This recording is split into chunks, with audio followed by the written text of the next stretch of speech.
संध्या live, आवाज महाराष्ट्राचा। नमस्कार, मी गौरी, आपण पाहत आहात संध्या लाईव्ह। गेल्या काही महिन्यांपासून महादेव बुक ॲप या अनधिकृत ऑनलाईन ॲपद्वारे नारायणगाव येथे सट्टेबाजी केली जात होती। या अनुषंगाने देशभर या सेंटरच्या ॲपवर छापेमारी करण्यात आली आहे। या साखळीमध्ये नारायणगाव येथे अशा प्रकारचा सट्टा खेळवला जात असल्याची माहिती स्थानिक गुन्हे शाखेचे पोलीस निरीक्षक अविनाश शिळीमकर यांना मिळाली होती। पुणे ग्रामीण पोलीस अधीक्षक पंकज देशमुख यांच्या आदेशाने इन्स्पेक्टर अविनाश शिळीमकर आणि त्यांचे पथक तसेच नारायणगाव पोलीस स्टेशनचे पथक यांनी संयुक्त कारवाई करून नारायणगाव येथील विजन गॅलेक्सी कॉम्प्लेक्स मधील 3 मजली इमारतीवर छापा टाकण्यात आला। येथे अनधिकृत महादेव बुक ॲपच्या माध्यमातून ऑनलाईन पैसे घेऊन सट्टा खेळवत असलेले 96 जण ताब्यात घेण्यात आले। तसेच त्यांच्याकडून 45 लॅपटॉप, 89 मोबाईल, आरोपींचे स्वतःचे 101 मोबाईल, 452 बँक खाते पुस्तके आणि चेकबुक असा एकूण 62,74,500 रुपयांचा मुद्देमाल हस्तगत करण्यात आला।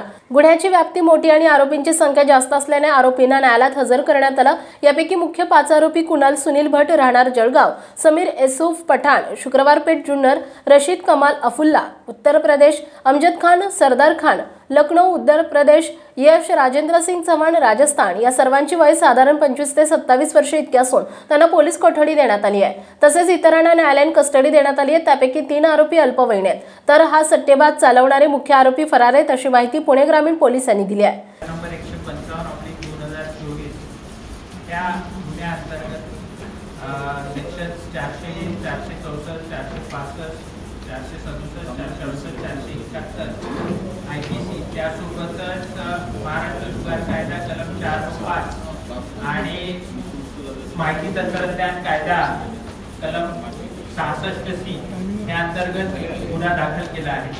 त्यामध्ये एकूण 93 आरोपी आहेत आणि त्या 93 आरोपींना अटक करण्यात आलेली आहे। 3 आरोपी हे विधी संघर्षग्रस्त बालक आहेत आणि 3 आरोपी हे फरार आहेत। त्यापैकी 5 जे मुख्य आरोपी आहेत जे त्या BPO मध्ये प्रोसेसिंग युनिट मध्ये मॅनेजरचं काम करत होते, अशा 5 आरोपींना PC मध्ये पोलीस कस्टडीमध्ये घेण्यात आलेला आहे आणि इतरांना जे आहे ते त्यांचा पोलीस कस्टडीचा हक्क अबाधित राखून FCR मध्ये पाठवण्यात आला। या गुन्ह्यामध्ये आतापर्यंत 45 लॅपटॉप, 89 मोबाईल, त्यासोबतच आरोपींचे वापरते 101 त्यांचे खासगी मोबाईल असे सगळे जप्त करण्यात आले। त्यासोबतच जवळपास 452 बँक अकाउंटची माहिती सुद्धा आम्हाला तिथे मिळालेली आहे। त्या बँक अकाउंटशी संबंधित चेकबुक असतील, डेबिट कार्ड असतील, हे सगळं तिथनं जप्त करण्यात आलं। एकूण किती रुपयांचा गुन्हा देशभरातला, याचं काय इंटरलिंक दिसतं? ते तपासानंतर ते लिंकेजेस एस्टॅब्लिश होऊ शकते। एकूण मुद्देमाल किती रुपयांचा होता त्याचा?